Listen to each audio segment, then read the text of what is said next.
If you think about win-loss analysis, just this topic in general, it's fairly simple. The goal of win-loss analysis is to understand, why are you winning sales opportunities? Why are you losing sales opportunities? And as an organization, what can you do differently in order to win more? So at the highest level, that's the summary of win-loss analysis. But for most companies, they fall short of really tapping into the full potential of what a win-loss program could look like.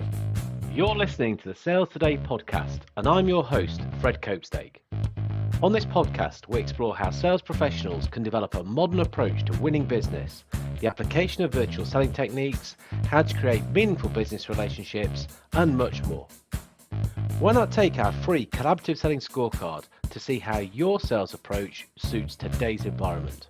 You'll find a link in the show notes. And welcome to this episode of the Sales Today podcast, where I'm delighted to be joined by Cam England. Cam is the win-loss guy. Cam, welcome. Thank you, Fred. Happy to be here. No, I'm very happy to be here because, so I want to speak about win-loss. And you're clearly the guy to speak about it. Does what it says on the tin. But seriously, it is something I want to speak about because it's not something that a lot of people do talk about. And so, I mean, if you can sort of start to summarize what it is and why you don't think people think about it, that'll be a great start for us.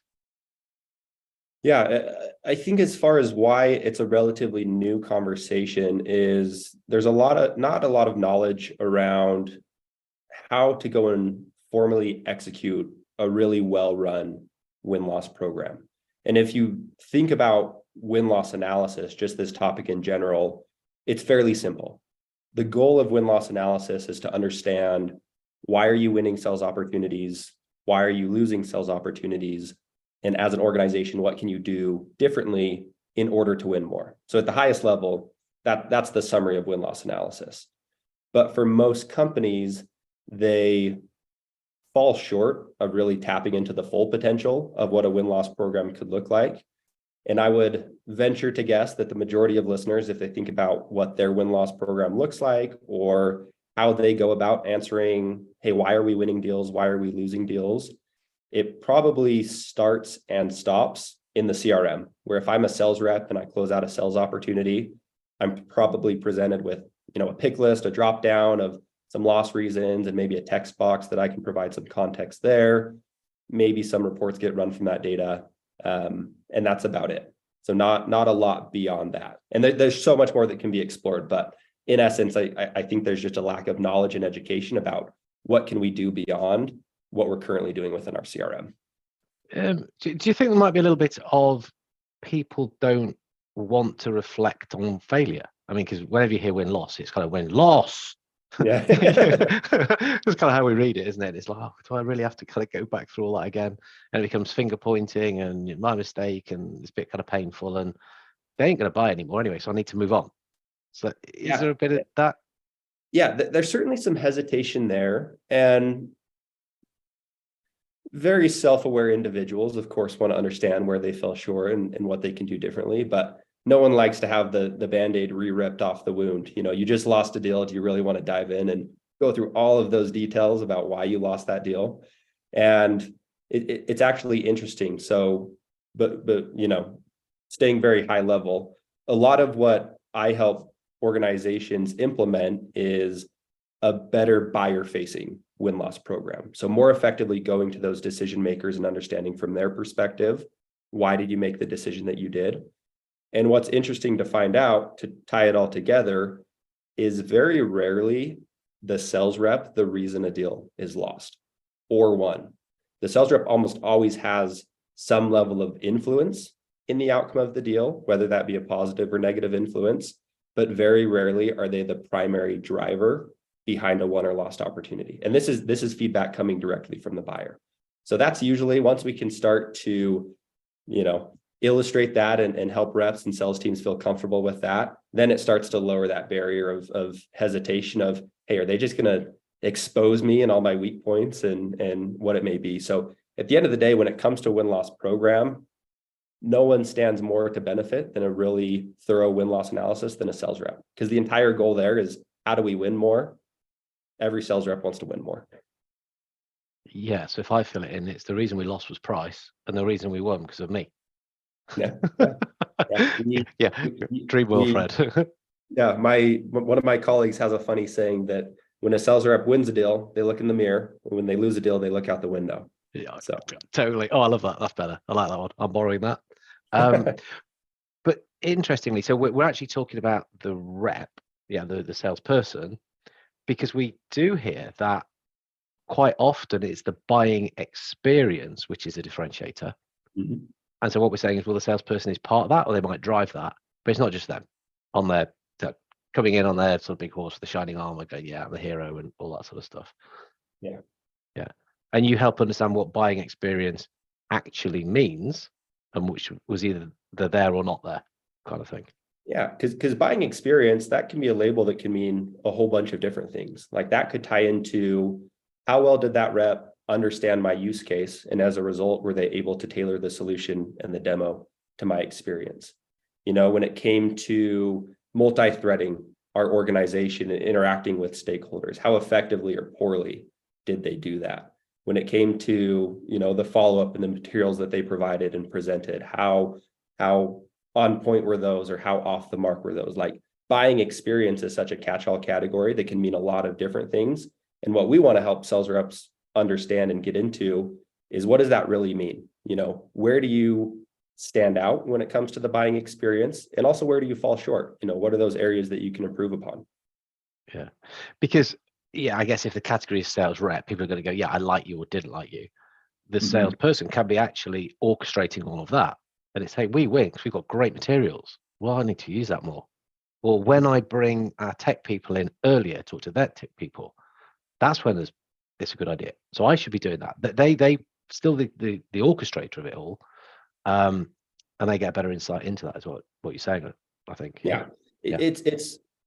It's adding color. It's adding context to, maybe we crushed it with the buying experience. We know that we delivered a really strong buying experience, but let's add some detail to that so that we can replicate that winning recipe, so that we can understand, what is it specifically about this buying experience that prospects enjoy that help them ultimately move forward with us, and how do we do more of that? Yeah. Do you think, I'm just trying to think on the reticence of, because what you're saying now, it's like, well, why don't people want to do this? I'm wondering, is there a little bit of well, it might look as though I'm a bit desperate in that I'm going back to them and saying, well, can you tell us why we didn't win?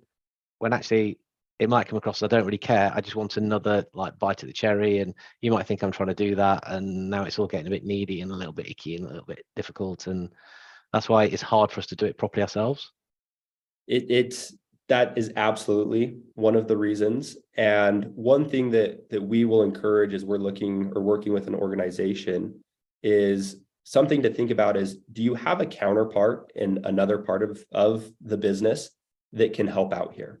So oftentimes when it comes to win-loss analysis, we'll see sales teams will tap into a colleague in product marketing, or kind of an adjacent role that wasn't directly involved in that opportunity, but still has a vested interest in some of the output that is going to be collected from a buyer. So what we'll often recommend is, hey, it might not be in the best interest of a sales rep to be that person that goes and approaches that prospect from that one or lost opportunity, because you don't want to give the impression of, hey, I just won this deal, I'm looking for a pat on the back, or I lost this deal and I'm trying to reopen the conversation. So looping in a colleague in maybe a different part of the business to help participate in that conversation and kind of enter that conversation a layer removed, where that buyer can feel more open and more candid with some of the feedback that they share. So that is one of, so when we go back to that original question of, hey, why is win-loss a relatively less talked about topic? One of the reasons is, from a sales rep's perspective, for me and to go and conduct my own really thorough win-loss analysis, it can be a little bit of a challenge if I'm trying to directly go and contact those won and lost prospects. Yeah. I kind of picture sorry to hear this, the emails are coming in saying, you've not got the business. Oh, I'm sorry to hear this. It'd be great if you give us some feedback. Yeah. Fire that back. And I'm on to the next thing, or this person's on to the next thing. It doesn't really come back, but whatever. Because now trying to make it all the kind of lost.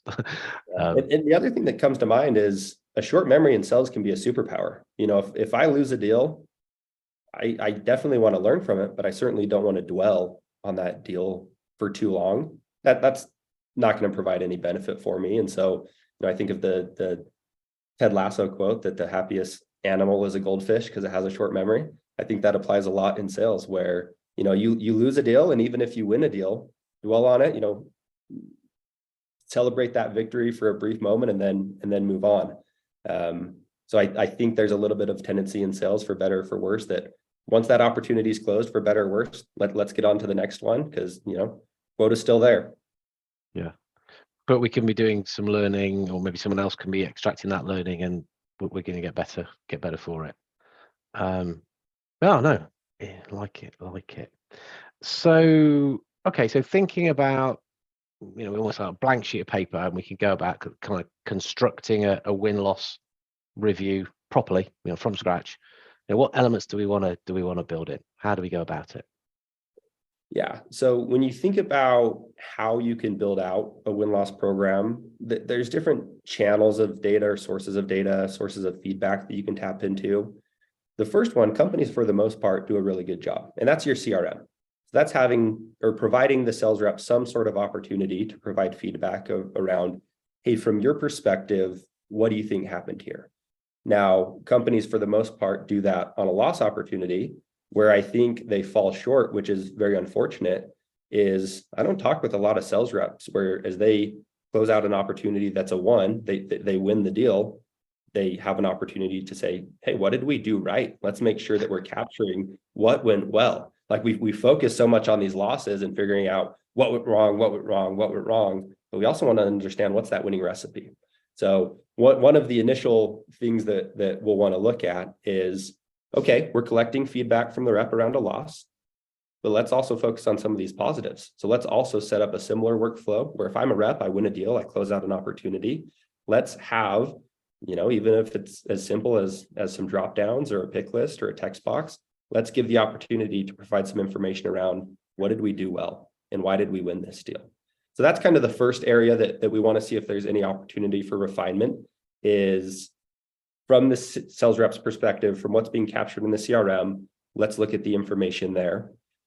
Where you ultimately want to get to, as you think about kind of this win-loss maturity curve, is how do we more effectively approach our buyers to go and collect information from that decision maker to understand, why did you make the decision that you did, and what were those different factors that had an influence there? And there's really two ways that you can go and do that we'll most commonly see. One is an interview, actually having a conversation with that decision maker. And that's more, as I was talking about earlier, where you want to have potentially some sort of counterpart within the organization that can help you go out and conduct that interview, someone that's a layer removed from the deal that was just worked. The other option is a survey. So building up a simple form survey that can go out as you close out an opportunity, whether it be won or lost, that gets fired off to the buyer and say, hey, a couple quick questions. We'd love to understand why you made the decision that you did. Will you answer these 3 or 4 questions to help us understand, how we can improve the business? So that's kind of the framework that we want to establish, is look at what refinement we can make from a CRM perspective, and then start to look through how can we more effectively go and collect buyer feedback, whether that be through an interview format or through a survey format. Yeah, I was just thinking about why wouldn't you want to know why you've won? But then what came into mind is this thing, well, no, I'm a bit worried in case you ask, and they start reflecting and go, actually, I don't know. No, look, tell you what, let's renege on that contract. It was rubbish. Now you've got me to think about it. We want to change our minds. But yeah, does that ever happen? Has it ever happened? Very, very rarely. Yeah. Every once in a while, you'll get some feedback from a buyer or a prospect, whether it be a won or lost opportunity. And it's just like, I have never heard that before. That's just right out of left field. So could it happen? Sure. Yeah. Is that a valid, concern to have in the back of your mind as a sales rep? Probably not. No, but you can imagine It's always the fringe cases that keep us up at night. So whether or not they're likely to occur, it's always, those what ifs that keep you up. Yeah. Just we'll come back onto the structure in a minute, but just while we're on a slight little detour, what's the funniest reason you've heard for somebody not wanting to do business with a company? The funniest reason. The oddest, like, kind of, really? That seems an odd selection criteria, So this one, it again, it's very rare, but I have seen it a couple times. It's funny how much stock people will put into an organization's name. And it's no surprise. There's some tech companies particularly that have odd names. They for whatever reason it's in style to have funny spelling or a Yeah. funny name, and you look at it, maybe you're not sure how to pronounce it. And again, very rarely, but it is funny where a prospect will be looking at a couple of different companies, or even narrow it down to their short list of 2 organizations, and the deciding factor is, we feel like the product is very similar from a pricing perspective. We like the way that the contract looks and how the price is going to scale. And the thing that tipped the needle one way or the other in a few of these select deals was, yeah, their name was just super weird. Like if I had to go sell that within the organization, like people were going to give me funny looks and like, what software are we going to use for that?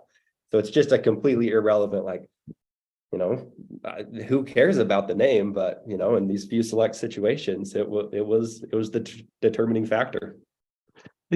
Is that a modern version of I didn't like the guy's shoes or something? I think it is. It must be. Yeah, I mean, everything happens over Zoom now, so we can't see the shoes or the socks or the pants, and so we got to default to something else. But yeah, it's silly, it's petty, but buyer's perception is reality. So if they didn't like the name, and that was ultimately what they say motivated them to select or not select a particular vendor, it is what it is. Yeah, not enough vowels. Not enough vowels for my liking. Yeah, that's a good one. I like that. Okay, let's come back, and I need to correct myself because I've said review a couple of times, and you very graciously just carried on saying program. So no, and I realized, oh, hang on a minute. Yes, there's a reason you're saying that. The difference between review and program, because there's obviously, that's why you're calling it that. What's the difference there? Yeah. So historically, as I've talked with different organizations, there may be some sort of reason to go and do, I'll call it like a win-loss analysis sprint, where I'm a VP of sales. I have a board meeting next month. I know that I'm going to be asked around, hey, why are we losing to this particular competitor? What's going on there? It seems like they're eating our lunch. And so they'll do this win-loss sprint. They'll go and hopefully collect some buyer feedback. They're going to meet with their reps that they know have won and lost some competitive deals. And they'll put together a really great, thorough analysis in preparation for that board meeting to have some presentable information around, hey, this is what's going on from a competitive landscape. But especially depending on what industry you're in, the reasons why you're winning and losing today are likely going to be very different from why you're winning and losing 6 months, 9 months, 12 months from now. So if I go and do a very thorough analysis and get a great snapshot of here and now as a business, as a sales team, why are we winning and losing deals? I only want to operate off of that data for so long before it becomes stale. If I am developing my competitive strategy off of what I learned 12 months ago, I've changed as an organization. That competitor that I'm thinking about has changed as an organization. My market has changed. And so it's to my detriment to continue to operate off that data, which is why I deliberately use the word program, because you really want win-loss in an ideal scenario to be an ongoing initiative where you're continually staying in tune with the market, with your buyers, and staying on top of what are those evolving reasons why we're winning and losing deals. Now, that a penny has really dropped for me here. In that, when I'm often talking about, the speed of change, and so how stuff is moving on so quickly, and then we need to be looking ahead. And this is kind of how the salespeople got to keep up and future-proof themselves, blah, blah, blah, blah, blah. I've probably not been doing it justice in saying, because if you're making the decisions of what's happening based on yesterday, or 6 months ago, or 12 months ago, or using sales tactics from 10 years ago. That's what I usually say, something like that. Well, yeah, you're not helping yourself. So even if I'm talking sales tactics, sales Mhm. techniques, how you go about this. But if you're talking, and just the stuff you want to be talking about, how you're using those, that's shifting super quickly. Certainly Yeah. we're in a massive period of change now, aren't we? So, Yeah. um, In one example I'll give you there, Fred. So pricing models, the way that a company structures the offering that they sell, that changes fairly often. So what I will commonly see is a VP of sales wants to understand what's the effectiveness of this new pricing model. How well are my sales reps, speaking to it? How well are they presenting it? How is it being received? We want to monitor that, or they want to monitor that for, 1 quarter, 2 quarters. But depending on the feedback that comes back, there may be some tweaks that need to be made to that pricing model based on what we're hearing from those buyers.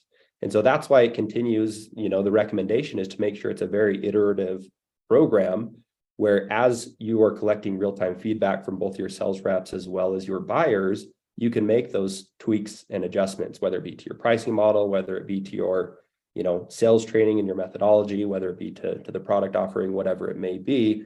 Making sure that you can make quick iterations is kind of the name of the game, especially if you're in a very fast-paced, changing industry. yeah, no, interesting. So a lot of your work is in the tech world, SaaS sales. Is that fair to say, or are you working right across the board? The majority is in the SaaS world. And I think in part, again, this is sample size of one. This is, data according to Cam. But It's fine. You're the guest. with win-loss analysis being, the concept of taking a more programmatic approach to win-loss, it's relatively new. And for whatever reason, tech companies, SaaS companies, they're a fan of the latest and greatest. They're typically the early adopters of the new technologies and the new practices and whatnot. So I think that's probably the reason why we see the biggest early response from tech companies and from SaaS companies. But we're also seeing a growing interest from a lot of different sectors as well. So think of professional services, think of manufacturing, thinking of financial services, healthcare even. So it's if you think, going back to that first definition of win-loss analysis, if you are an organization that is competitively selling some sort of offering, whether it be a technology, whether it be a service, whatever it may be, there's a good chance you have a vested interest in understanding how do we win more. So yeah, some of those tech companies are the early adopters. They're kind of the first to jump on board. But there's definitely a growing interest from other markets as well. Yeah. And I would imagine, I'm just thinking aloud here now, which is often dangerous. Well, those guys, the more traditional, if we're going to call it that, they've got so much to win from this, because from what I've seen, again, Fred sample size, is that they can be a bit slower to change. They do get a bit stuck. They kind of like what they know and know what they like. And actually, the ones that will make the shift and sort of grab new ways of working, get that new understanding, implement that in, they can get streets ahead pretty quickly, can't they? Because Yeah. they're doing what works rather than what everyone thinks works and how we've always done it in this world. And we'll even see that. I mean, you can even see that within the tech industry. So if you are talking to a small startup, the ability to be nimble and agile with changes they make to whatever part of the business is necessary, it's a lot different than if you're, talking to a Google or a Microsoft, where in order to go and make any changes, there's some red tape, there's some steps that need to be taken. So we'll even see that within kind of the tech industry. Yeah. Okay, cool. So we've talked about the why we don't talk about it, and kind of as a result, sort of why is it so important. We're thinking a little bit about how you then do that then. So starting salesperson, the CRM, building out, also starting to, or wanting to understand the buyer side as well. What other elements in the sort of how do we do it? Are we missing any pieces here, or the bits you'd add? The other piece, if you're thinking about how do we get smarter about how we approach win-loss as a business, you want to think about what other functional leaders outside of sales do you need to get involved in this process? Because winning doesn't happen in a vacuum. Back to that, if a sales rep wins, they look in the mirror. We all know that's not true. The reason why you win, there's so many different factors that contributed to that. So let's stay in the SaaS world. If I'm selling some sort of SaaS product, at the end of the day, if I really look into it, product had an influence in that, marketing had an influence in that, sales enablement had an influence in that, customer success could have had an influence in that. Like it really does, whether or not all of these different individuals are interacting with that prospect that you're working with, all of these different parts of an organization do have an influence on whether or not companies win deals and lose deals. And that's reflected in the feedback that gets produced and collected through a win-loss program, because you're certainly going to learn helpful and interesting information about how are we competing as a sales team? What do we do effectively? Where can we improve? But that's one slice of the pie. Win-loss data, the reason it becomes so powerful is because you also are able to better understand from a product offering perspective, how are buyers and prospects comparing us to the other vendors that they're evaluating? What do they like and not like about our tool? What do they wish was there that's not there? What do they think about the way that we price and package our tool? What works for them in that regard? What doesn't work for them in that regard? What collateral and materials and case studies and references were we able to provide to them through that sales process? So all of this feedback, once you get to that point where you're executing a really well-run win-loss program, you're collecting feedback that relates to all these other parts of the business. But data and information is only as valuable as the action that gets taken as a result. So it's one thing if I'm a VP of sales and I've taken these steps to implement a great win-loss program. But if we collect all this feedback and we don't do anything about it, why did I go and collect it in the first place? So back to that original point, that's the reason that one of the missing pieces that we don't want to be missing is making sure that you have the right functional leadership involved in that program so that you can deliver back, hey, marketing team, here's some information that's relevant to you. Hey, product team, here's some great product feedback that we've been hearing from our buyers and our prospects. Hey, pricing team, here's some feedback for you.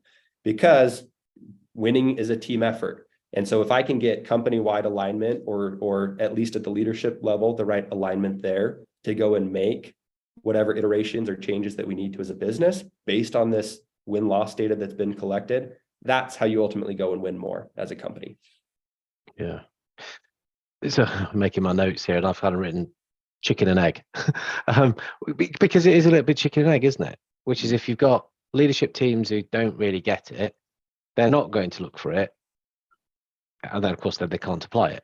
But really, if somebody does get it, then they are going to apply it. And so it sounds like when we're talking program, the key is the leadership. If when they see this and they get it, because they're the ones who are going to, well, A, commission you, but B, use the stuff to make the whole thing better. But if they're just going to sit around with their hands over their ears or, that kiddie thing like that, don't want to hear, don't want to hear. They're going to carry on doing the same thing. Is that fair? And the comment I would make there is don't be afraid to take kind of a crawl, walk, run approach. Like you don't need to initially jump in with both feet into your win-loss program because going back to the chicken and the egg, you need to get the right buy-in if you are going to have an effective organization-wide, pipeline-wide win-loss program.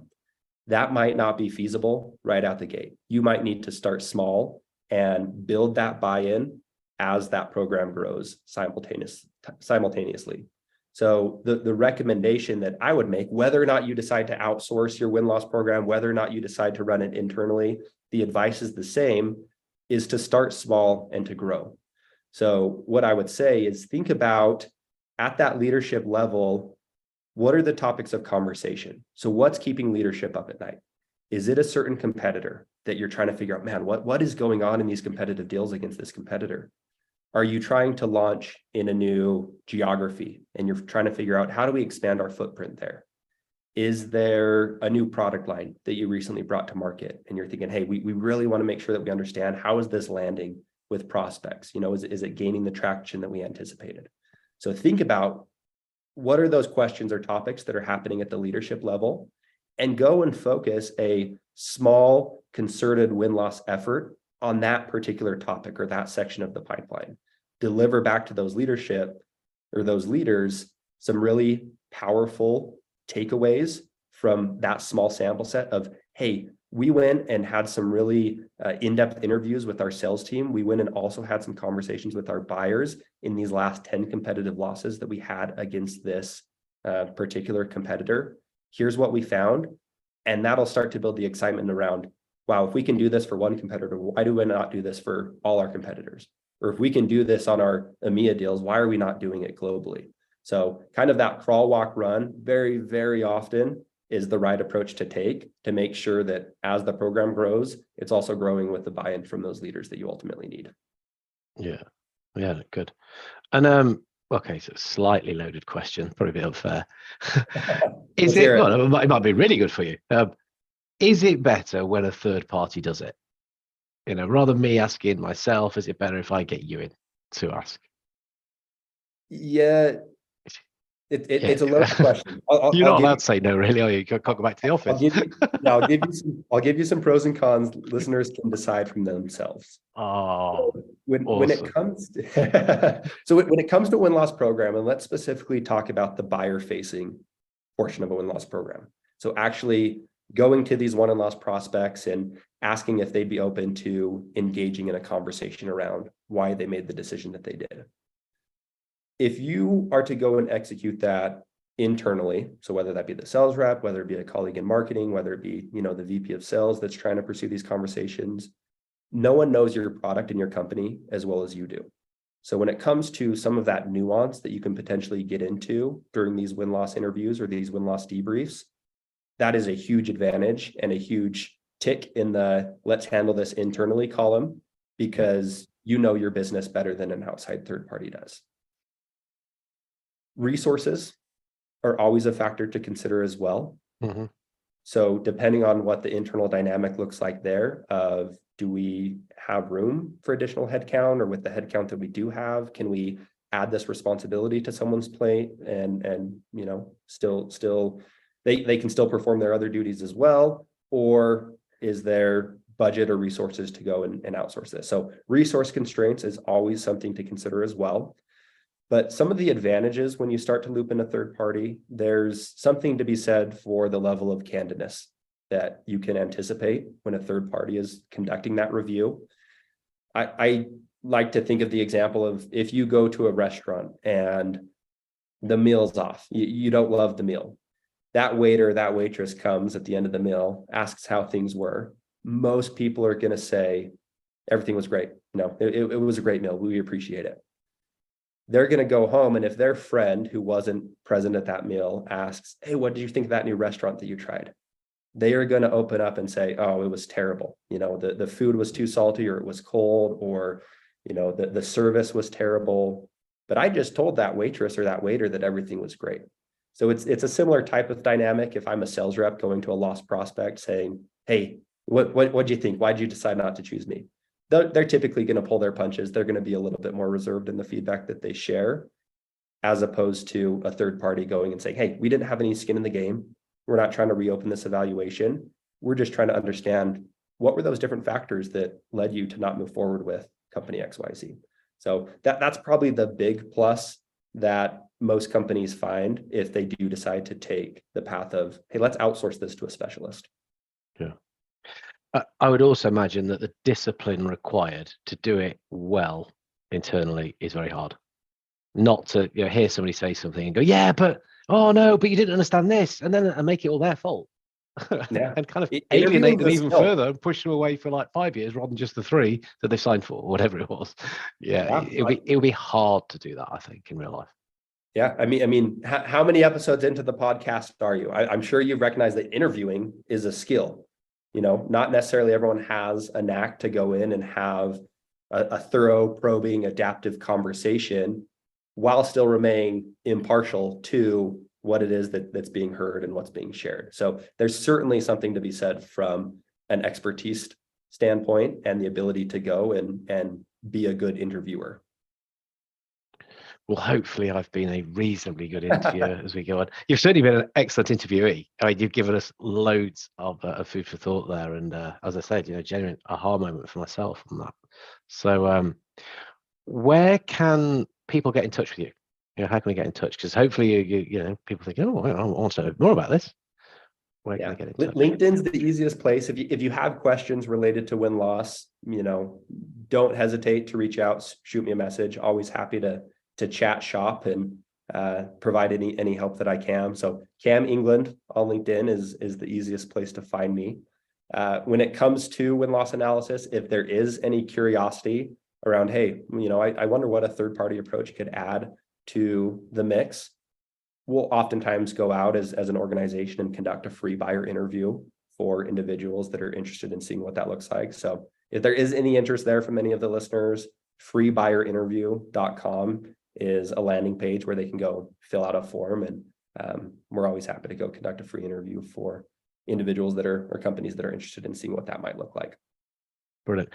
I'll pop links to both of those into the show notes. Yeah, and I think, is there only one Cam England on LinkedIn? I hope so. I haven't come across another. Not checked. Yeah, but you're the only one from Closed. The only one from Closed, which is distinctly lacking in vowels for my liking. It is, and that's why it's such an easy. That's why that example always comes to mind, is because I've heard more than one pronunciation of Closed. You throw that Z in there, and all of a sudden it throws everyone for a loop. Oh, I love it. I love it. So actually, that example was you. No, you don't have to answer. It was not my example. I lost that deal. It was on that sample one. I lost it because of our company name. Oh no. So thanks for bringing that up, Fred. That was a fresh wound. Well, like I said, we do, that's why we don't like doing these things. It makes us feel bad. No, it's been awesome. It's been a great interview. Honestly, I have this thing. I've got to go away and do something. You really have set something going in my head. Thank you so much. I really do appreciate your time. Perfect. Thanks, Fred. Thank you for listening to the Sales Today podcast with me, your host, Fred Copestake. I hope you've enjoyed what you heard today. If you did, please get in touch and hit subscribe.